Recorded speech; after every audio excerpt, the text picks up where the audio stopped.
और अब बात लाडली बहनों की। प्रदेश की 1,27,00,000 लाडली बहनों को मोहन सरकार ने भाई दूज पर बड़ा तोहफा दिया है। अब अगले महीने से बहनों के खाते में 1,500 रुपए हर महीने ट्रांसफर किए जाएंगे।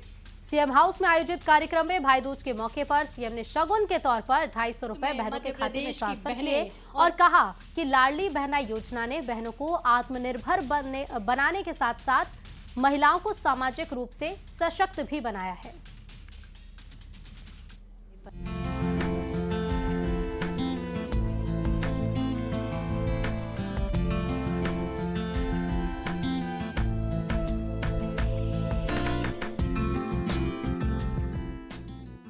एमपी में भाई दूज के मौके पर सीएम हाउस में कार्यक्रम का आयोजन किया गया है, जिसमें प्रदेश की लाडली बहनें शामिल हुईं।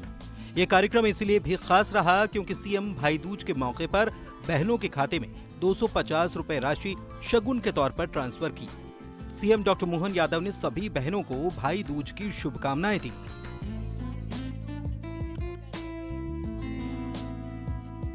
प्रदेश की 4 करोड़ बहनों को मैं बधाई देना चाह रहा हूं, जिसमें 1,26,00,000 लाडली बहनाएं जिनको सीधे सीधे आज के बाद से राशि जब मिलेगी तो 250 रुपये उनके यहाँ प्लस होकर आएंगे और 1,500 रुपया उनकी राशि चालू हो जाएगी। मैं बहनों को भाई दूज पर ये बहन का भाई का रिश्ता बनाए रखने के लिए न्योछावर भी है। बहन के हाथ में ये शगुन की राशि। सीएम ने कहा कि प्रदेश की लाडली बहनें केवल योजनाओं की लाभार्थी नहीं बल्कि परिवार और समाज की आत्मा है।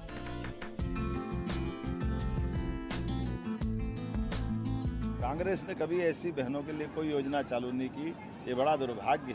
और इसी आधार पर हम सब पुनः निवेदन करना चाहेंगे कि लोकतंत्र मजबूत तब होता है जब भाई और बहन दोनों का रिश्ता मजबूत होकर के देश और प्रदेश की प्रगति में बराबरी से चले। ऐसे में 33% आरक्षण बढ़ाकर भविष्य में लोकसभा विधानसभा का दरवाजा भी माननीय प्रधानमंत्री जी ने जो खोला है, वास्तव में वो अद्भुत रहेगा। हमारी शासन की सभी योजनाओं में बहनों को लिए हमने अलग से प्रावधान किए। वो स्वयं का उद्योग लगाए, स्वयं उद्यमिता बने। वो अगर रेडीमेड गारमेंट सहित रोजगार पर एक इंडस्ट्री में अगर जाती भी है तो 5,000 रुपये महीना प्रति बहन हम उनके लिए भी विशेष अनुदान एक तरह से उस इंडस्ट्री वाले को देना चाहते हैं। बाकी इंडस्ट्रिस्ट मिलाएगा और 5,000 रुपये प्रति बहन 10-10 साल तक अलग अलग प्रकार के रोजगारों में भी हम दे रहे हैं। अब लाडली बहनों को नवंबर से हर महीने 1,500 रुपए की राशि मिलेगी। योजना के तहत अब तक 44,917.92 करोड़ रुपए ट्रांसफर किए जा चुके हैं। प्रदेश की 1.27 करोड़ बहनों को योजना का लाभ मिल रहा है। लाडली बहना योजना ने बहनों को आत्मनिर्भर करने के साथ साथ महिलाओं को सामाजिक रूप से सशक्त भी बनाया है। Bureau report, news 18।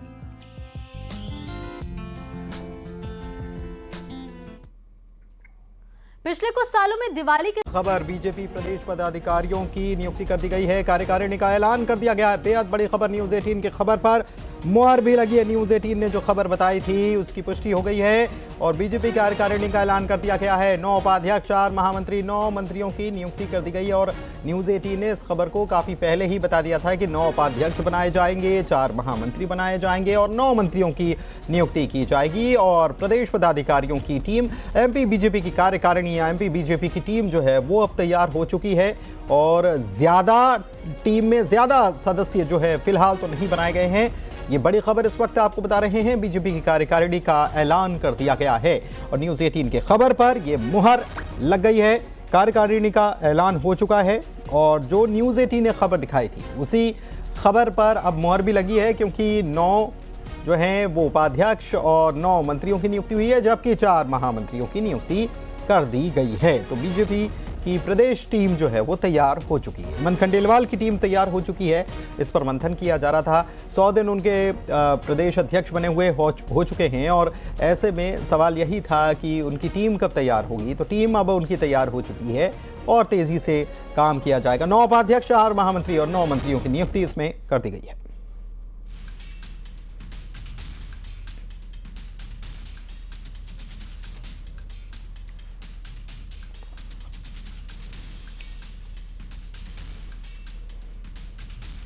तो देखिए ये लिस्ट आ गई है और ये बड़ी खबर इस वक्त आपको बता रहे हैं। एमपी बीजेपी की कार्यकारिणी का ऐलान जो है वो कर दिया गया है। एमपी बीजेपी की कार्यकारिणी में 4 महामंत्री बनाए गए हैं और किसे किसे देखिए, उपाध्यक्ष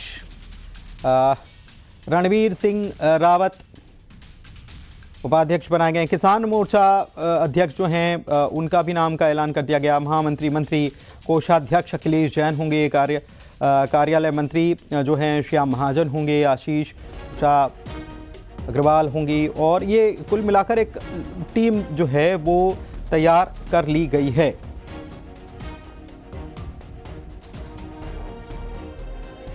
तो प्रभुराम चौधरी, शैलेंद्र बरुआ, मनीषा सिंह, शैलेंद्र भदौरिया हमारे संवाददाता हमारे साथ लाइव जुड़े हुए हैं। इस बड़ी खबर पर उनसे बात करते हैं। शैलेंद्र, आखिरकार टीम का ऐलान कर दिया गया। 9 उपाध्यक्ष, 4 महामंत्री, 9 मंत्रियों की नियुक्ति कर ही दी गई। लंबे समय से इंतजार हो रहा था, 100 दिन पूरे हुए और टीम बना ली गई। बिल्कुल, देखिए ललित, आपने माफ कीजिएगा पुनीत, आपने ठीक कहा कि जिस तरीके से लंबे समय से इंतजार किया जा रहा था कि मध्य प्रदेश बीजेपी खासकर हेमंत कंडेलवाल की टीम कैसी होगी और उसको लेकर तमाम तरह का मंथन न केवल राजधानी भोपाल बल्कि दिल्ली में भी लगातार मंथन किया जा रहा था। कई दौर की सूचियां बनी और उसके बाद अब फाइनल मोहर आलाकमान की लग चुकी है और सूची जो है वो जारी हो चुकी है। और जिस तरीके से पिछली बार एक जम्बो कार्यकारिणी थी उसको अब छोटा किया गया है। देखिए, प्रदेश महामंत्रियों की बात करें तो पिछली बार 5 थे, इस बार उनकी संख्या घटाकर 4 कर दी गई। प्रदेश उपाध्यक्ष और प्रदेश मंत्री की अगर मैं बात करता हूं तो पिछली कार्यकारिणी में 12-12 लोगों को स्थान दिया गया था, इस बार 9-9 जो है वो लोगों को स्थान दिया गया है। इसके साथ ही अगर मैं बात करता हूं तो महामंत्रियों में एक बार फिर जो है वो विधायक और सांसदों पर भरोसा जताया गया। जिस तरीके से कविता पाटीदार जो पहले राज्यसभा सांसद थी उनको महामंत्री बनाया गया था और इस बार लता बानखेड़े को महामंत्री बनाया गया है। इसके साथ ही मैं बात करूं गौरव रणदिवे जो लंबे समय तक जो है वो बीजेपी के इंदौर के जिलाध्यक्ष रहे, उनको जो है वो महामंत्री बनाया गया और जो महामंत्री थे रणबीर रावत उनको इस बार प्रदेश उपाध्यक्ष के तौर पर बनाया गया। तो इस तरह के तमाम जो नाम हैं वो अब सामने आ गए हैं और राहुल कोठारी जो प्रदेश मंत्री हुआ करते थे उनको अब प्रदेश महामंत्री के तौर पर प्रमोट किया गया। रजनीश अग्रवाल जो पहले भी प्रदेश महामंत्री थे उनको फिर से एक बार मौका मिला है। लोकेंद्र पारासर जो प्रदेश मीडिया प्रभारी रहे, बाद में वो प्रदेश मंत्री के तौर पर काम कर रहे थे और एक बार फिर उन पर जो है पार्टी ने भरोसा जताया। इसके साथ ही ये माना जा रहा था कि जो मोर्चे हैं शायद उनकी सूची ना आए, लेकिन जो डिटेल निकलकर सामने आई है उसमें अब मोर्चों की भी घोषणा कर दी गई है। खासकर मैं बात करता हूं किसान मोर्चा, एसटी मोर्चा और जो अन्य मोर्चे हैं उनके भी ऐलान कर दिए गए। तो लंबा इंतजार जरूर करना पड़ा, लेकिन एक संतुलित टीम इसे कहा जा सकता है और हर वर्ग को साधने का प्रयास किया गया है, चाहे वह मालवांचल की बात हो, बुंदेलखंड की बात हो, ग्वालियर चंबल संभाग की बात हो या फिर अलग अलग बड़े नेताओं के अगर मैं नाम लूँ तो उनको भी साधने का प्रयास किया गया। जिस तरीके से प्रभुराम चौधरी जो पिछली सरकार में मध्य प्रदेश में स्वास्थ्य मंत्री हुआ करते थे, इस बार उनको मंत्रिमंडल में जगह नहीं मिली थी, लेकिन इस बार उनको प्रदेश उपाध्यक्ष बनाया गया है। तो कहीं ना कहीं उन लोगों का ख्याल रखा गया है जो सीनियर विधायक थे जिनको मंत्रिमंडल में जगह नहीं मिली थी, ऐसे लोगों को जो है वो पार्टी ने संगठन में स्थान दिया है। तो निश्चित तौर पर लंबे मंथन के बाद ही सही एक बेहतर टीम इसको कहा जा सकता है। तमाम अनुभवी चेहरे जो है ये कहा जा रहा था कि विधायक और सांसद जो हैं उनको टीम में शामिल नहीं किया जाएगा। इस लिस्ट में क्या नजर आ रहा है, क्योंकि पहले ये खबर सामने आ रही थी। आपने ठीक कहा कि पहले यही खबर थी, लेकिन अगर मैं अब बात करता हूं तो कुछ लोग जो है जैसे प्रभुराम चौधरी की मैं बात करता हूं तो वो सांची से विधायक है। इसके अलावा मनीषा सिंह जो है वो शहडोल से विधायक हैं। लता सुमेर सिंह सोलंकी जो राज्यसभा सांसद हैं उनको मौका दिया गया है। इसके साथ ही अगर मैं बात करता हूं तो इसके अलावा और भी कुछ नाम हैं जो विधायक के तौर पर काम कर रहे हैं। खासकर प्रभुराम जाटव की बात हो तो ये नाम है 4 से 5 जो है वो सांसद विधायकों को भी इसमें मौका दिया गया है। हालांकि पहले इसी बात को लेकर कयास लगाए जा रहे थे कि ये पार्टी एक पद एक व्यक्ति के सिद्धांत पर काम करेगी, लेकिन पिछली बार भी हमने कार्यकारिणी में देखा था कि जो महामंत्री थे वो या तो फिर वो राज्यसभा सांसद थे या फिर वो विधायक थे। तो इस बार भी कुछ ऐसा ही देखने को मिला है, खासकर प्रदेश उपाध्यक्ष के लिए और प्रदेश महामंत्री के तौर पर जो है वो कुछ विधायक सांसदों को इसमें जगह दी गई है। लेकिन एक चीज है शैलेंद्र की, पिछली दफा जो कार्यकारिणी थी एक जंबो कार्यकारिणी थी और उसमें आप ही ने बताया कि 9 उपाध्यक्ष 12 उपाध्यक्ष और 12 मंत्रियों की नियुक्ति की गई थी और भी महामंत्री भी 5 थे इसमें। लेकिन इस बार टीम घटा दी गई है, तो निराशा भी कई सारे लोग उम्मीद लगाए हुए होंगे कि दीपावली के बाद ही सही कुछ खुशखबरी मिलेगी, लेकिन निराशा हाथ लगी। देखिए बिल्कुल ये कह सकते हैं कि कुछ लोगों को निराशा जरूर हाथ लगी, लेकिन ये पहले से ही कयास लगाए जा रहे थे। हेमंत खंडेलवाल लगातार जब भी मीडिया से बात हुई या उनकी जो वरिष्ठ नेतृत्व से उनकी जो मुलाकात थी उसमें ये तय किया गया था कि कार्यकारिणी बहुत ज़्यादा बड़ी नहीं होगी। देखिए अभी बहुत समय है मध्य प्रदेश में चुनाव होने को, 2028 में चुनाव होने, और ऐसे में बहुत आवश्यक हो जाता है कि टीम में कुछ स्पेस बचा कर रखा जाए। कई बार ये देखने में आता है कि चुनाव के समय खासकर नगरीय निकाय के इलेक्शन भी मध्य प्रदेश में होने हैं, उसके बाद फिर विधानसभा के चुनाव भी हैं, तो ऐसे में हो सकता है कि आने वाले समय में विस्तार किया जाए। तो अगर आप पहले से ही टीम पूरी जंबो टीम लेकर चलेंगे तो कहीं ना कहीं पार्टी के सामने ये बड़ा मुश्किल सामना करना पड़ता है कि किसी व्यक्ति को टीम से बाहर करके नए व्यक्ति को लेना। और यही कारण है कि शायद हेमंत खंडेलवाल ने और या पार्टी आलाकमान ने यही सोचकर जो जंबो कार्यकारिणी की जगह छोटी टीम रखी है, 12 उपाध्यक्ष और 12 महामंत्री की जगह उन्होंने 9 उपाध्यक्ष और 9 मंत्री रखे, और महामंत्री के पद में भी एक में कमी की गई। इसके पीछे का कारण शायद यही हो सकता है कि चुनावी साल जब आएगा तो हो सकता है कि किसी बड़े नेता को इन पदों पर एंट्री दी जा सके। मतलब ये आगे एक विस्तार की गुंजाइश को रखकर चल रहे हैं कि आगे अगर विस्तार करना हो तो इसको कर लिया जाएगा। एक चीज और है कि क्या बीजेपी में जो विपक्ष आरोप लगाता आया है, क्या बीजेपी में अब सब कुछ ठीक ठाक चल रहा है? क्योंकि विपक्ष बार बार आरोप लगाता है कि सरकार और बीजेपी के बीच कुछ ठीक ठाक बन नहीं रही है, और ये खबरें बार बार सामने आती हैं, इसलिए दिल्ली भी जाना पड़ता है। लेकिन बीजेपी के बीच सब कुछ शांतिपूर्ण तरीके से ये कार्यकारिणी का गठन हो गया।